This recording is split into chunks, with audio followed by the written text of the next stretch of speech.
So I'm not the only person who didn't listen to Jay-Z growing up. Wow.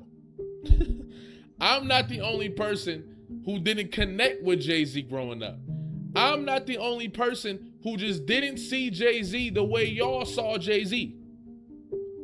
Let's take a look at what Doechii had to say. Jay-Z, I'm from the South, so I didn't grow up on a lot of Jay-Z, but I recently went through all of his discography. Oh my God. I know everybody knows he's crazy, but damn. But yeah. Now, the funny thing is, me and Doechii are the same age. We come from the same generation, Generation Z. And if you've been on social media, if you've been on TikTok, while you've been seeing Jay-Z bring really all this nostalgia back to what he gave in his prime, right? The Reasonable Doubts, all of that. You're seeing a lot of people from my generation be surprised that they like Jay-Z's music now because they never connected to it then, right?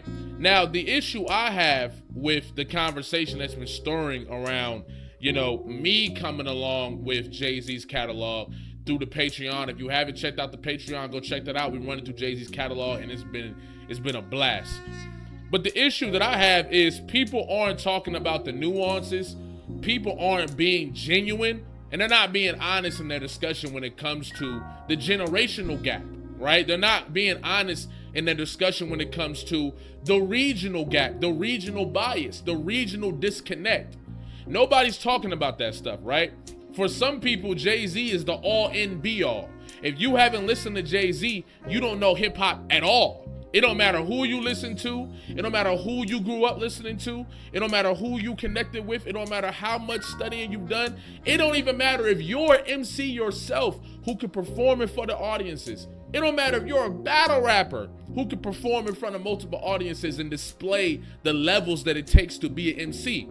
If you have not listened to Jay-Z, then everything is just squashed. It just don't matter. Now, the one thing I'm totally okay with criticism for, right, with some people is my direct comments about Jay-Z, right? Now, me growing up, I would hear Jay-Z's music and it just never connected to me, right? Outside of the fact that my mom, my family, they don't play Jay-Z's music. I'm from the West, right? And they don't play Jay-Z's music. They don't like Jay-Z like that. So I grew up in a household and an environment where Jay-Z wasn't really played or celebrated, right? The thing is, when it comes to him, even the songs that I did hear, even the songs that I did listen to as a kid, I did not connect with those songs. I could not connect with Jay-Z. And I don't know if it's just a generational thing. I'm pretty sure it could just be a me thing. But even when I was going to do my own research to find hip-hop and more hip-hop on my own, right? Because you got the playlist your parents had, and then you got your own personal playlist. Even when I went to go try to find my own, right? I never really connected with Jay-Z.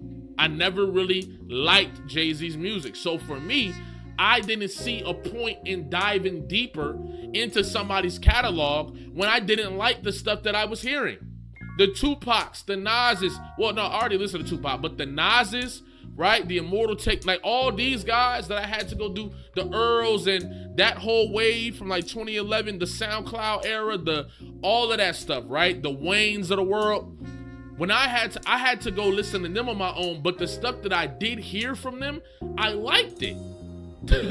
So it was easy for me to go and really listen to their catalog. Plus, I was alive and witnessing some of these rises to fame. Kendrick Lamar, right?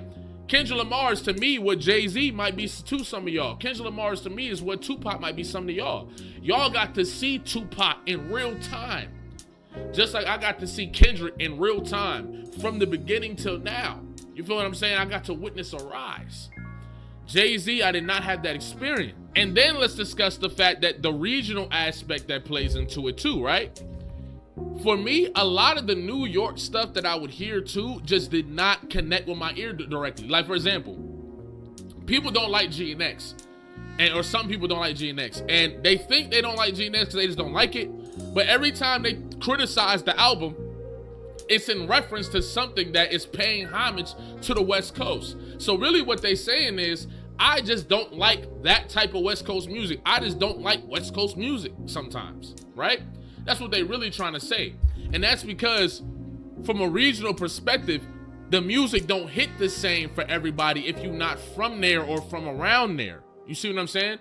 When it came to the East Coast, it was a lot of music on the East Coast that just did not hit my ear the right way. It just did not hit my ear the right way, and I couldn't connect with it. I couldn't rock with it. But on the other end, I'm listening to all types of West Coast music from the South, etc. Places I really been, places I really lived. You see what I'm saying? Now, I understand if you saying, okay, if you didn't deep dive into Jay-Z's catalog, then why the hell are you saying Jay-Z is overrated?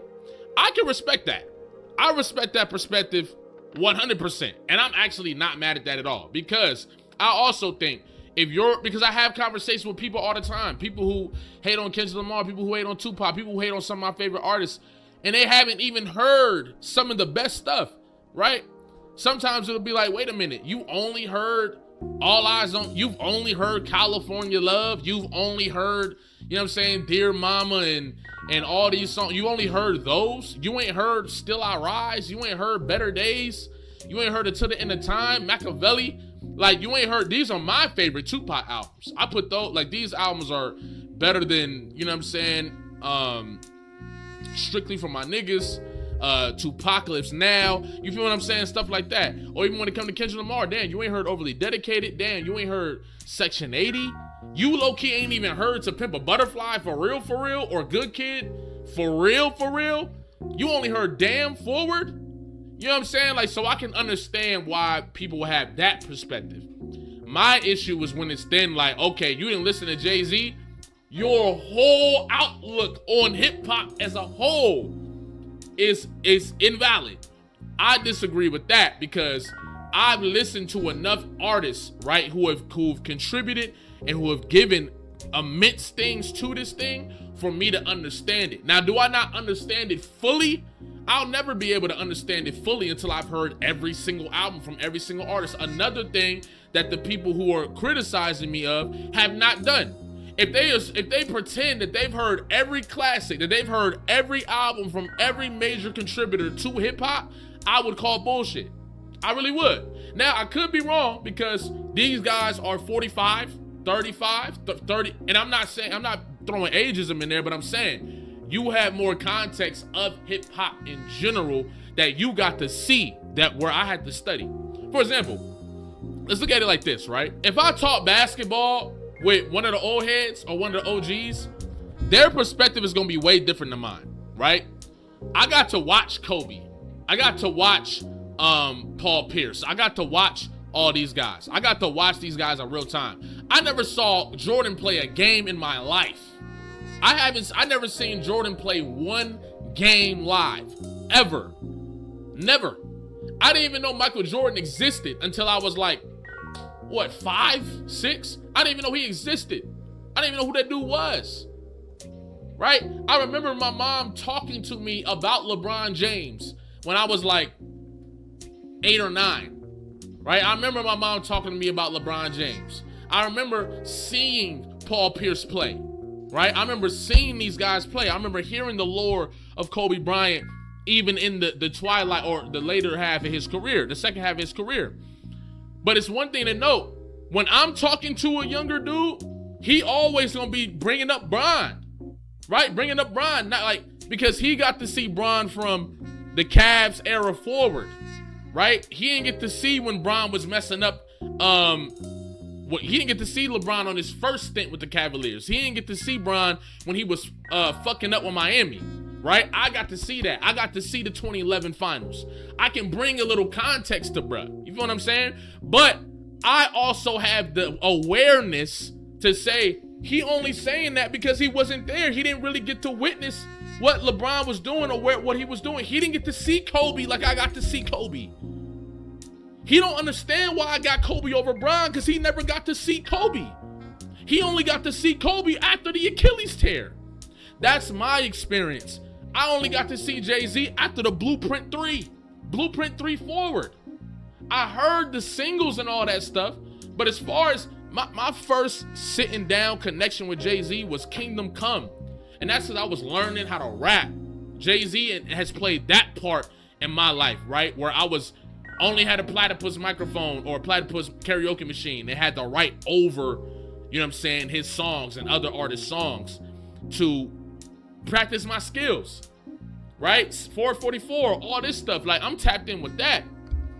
But it's the same thing, bro. It's the same thing. The Jay-Z I was introduced to was not the Jay-Z that you were introduced to. So my perspective of Jay-Z from that is from that experience. The same way people don't respect Kobe because they seen Bron play.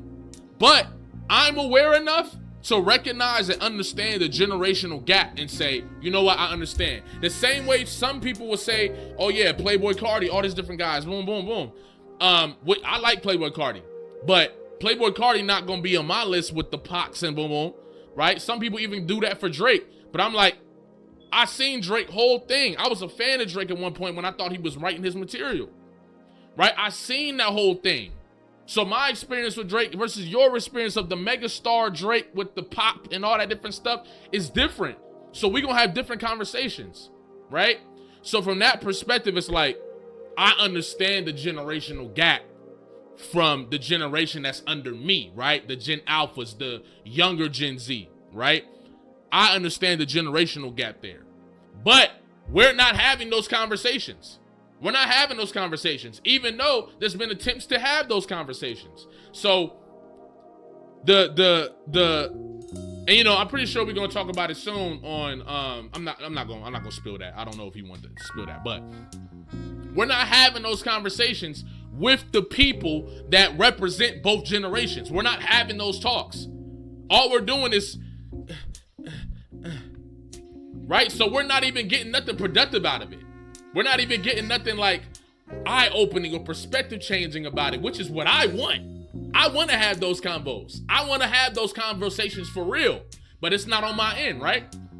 So from that perspective, if we just gonna keep talking about it, but not really break down the nitty-gritty, then it's just gonna be the generational gap. There's gonna be the generational gap.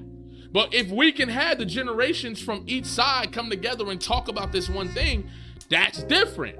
Then you get to see what Gen Z means and what Gen X means and what the millennials saw and all that different stuff. That brings real productivity to the conversation. Another thing I want to point out is Jay-Z's substance. Like, it's right there, right? And before I even get to that, I've been going crazy viral on Twitter, TikTok, all of that, right? Over this Jay-Z stuff. And on TikTok, if you go through my comments, you can see there are so many people who had the exact same experience that I do. And most of them were not born in New York, right? So a lot of the people who are very agitated or trying to do whatever they're usually from New York. So I understand it's like, Jay-Z's one of our greats. Like, you can't do that. Like, boom, boom. And I feel like a lot of that comes from the place of New York feeling disrespected in the conversation of hip hop too. So they want to make sure that all they legends get they just due. I'm not mad at that. I feel like the West Coast experiences that to an extent as well. You feel what I'm saying? When we talk about the Pox of the world and even what Kendrick is doing right now, the coverage on Kendrick isn't fair and the same from all media because of the regional biases that go against where Kendrick is from. So I understand that part, but at the same exact time, it's like, you gotta understand that the region plays such a big part of it, and the substance of what Jay-Z is talking about plays a huge part of it. As a child, I don't know what this nigga's talking about, man. This nigga talking about building foundation and money and selling drugs and all the different stuff. These are the stuff that I don't know what he's talking about as a kid. What am I supposed to... When Tupac was talking about Dear Mama, I knew exactly what he was talking about. I lived it.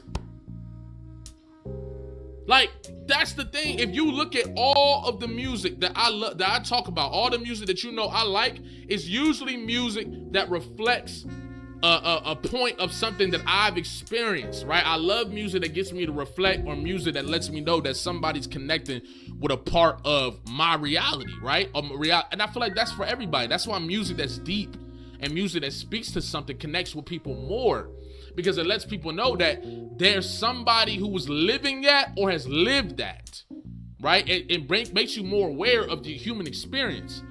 Man, most of the shit Jay-Z was talking about, I didn't know. I couldn't even hear him when I was young. He talked so slick and had such a way of putting things together. I'm like, how was I even supposed to hear that? And by the time I really went and started listening to my own stuff, I wasn't listening to Jay-Z like that, a prime Jay-Z. You feel what I'm saying? I love 444. You feel me? Kingdom Come. I love and Kingdom Come is more of an emotional connection than anything. But it's like, the substance that Jay-Z's bringing to the table, that wasn't for me back then. That wasn't for me back then. I wasn't selling drugs at 10 years old. I'm sorry for all the, you know what I'm saying? I wasn't doing that. My bad, y'all. You feel me? So all the nuances of all that stuff, I wasn't connecting to all that because I didn't know what Jay-Z was talking about. And a lot of times I couldn't even hear what he was talking about. But the main point I want to make is that this whole thing with the Jay-Z thing is just highlighting the thing that we've always seen, and that's the generational gap within sports, within music, within whatever. There's always going to be a disconnect from what you saw versus what you hear about. There's always going to be a disconnect for that. Always. Right? The same way niggas argue about Bron and Jordan, and it's young dudes going for Jordan and older dudes, young dudes going for Bron and older dudes going for Jordan. It's because niggas saw Jordan. It's because niggas saw Bron, and the older niggas saw Jordan and Bron. The younger niggas only saw Bron. But that don't mean that we can't talk. That don't mean that we can't talk, my nigga. That means we can still talk. We can still have strong opinions. We can still have a strong perspective because we still love the thing that we're consuming. We might be behind and not know as much as y'all because y'all was there and y'all saw it, but we still get to talk, nigga. Period. And I'm gonna keep talking. And I'm gonna keep having strong opinions. And I'm gonna keep being honest. I could have lied and been like, nah, I've been heard, boom, boom. But for what? I'm giving y'all my real authentic perspective, and it's giving more positivity, more love, more people saying, I love what you doing. I love that a young man is giving Jay-Z the time from Gen Z, because y'all talk so much about Jay-Z. Boom. I love that you doing the homework, because you could be prideful and not do the homework and just stand on that. But no, I've deconstructed everything I used to think about Jay-Z in order to give Jay-Z a fair chance. Facts. And it's documented. So yes, I'm going to keep talking. And I don't care what nobody got to say about boom, boom. I'm going to keep talking. Strong opinions, just as loud, just as passionate, just as forward. And I'm going to keep doing it. Simple. Like, comment, subscribe, especially if you're new here, especially if you've been here. Tap in with the Patreon to watch the Jay-Z reactions. New music on the way. New battles on the way. New shows on the way. All of that. You feel what I'm saying? Love y'all. Y'all have a great day.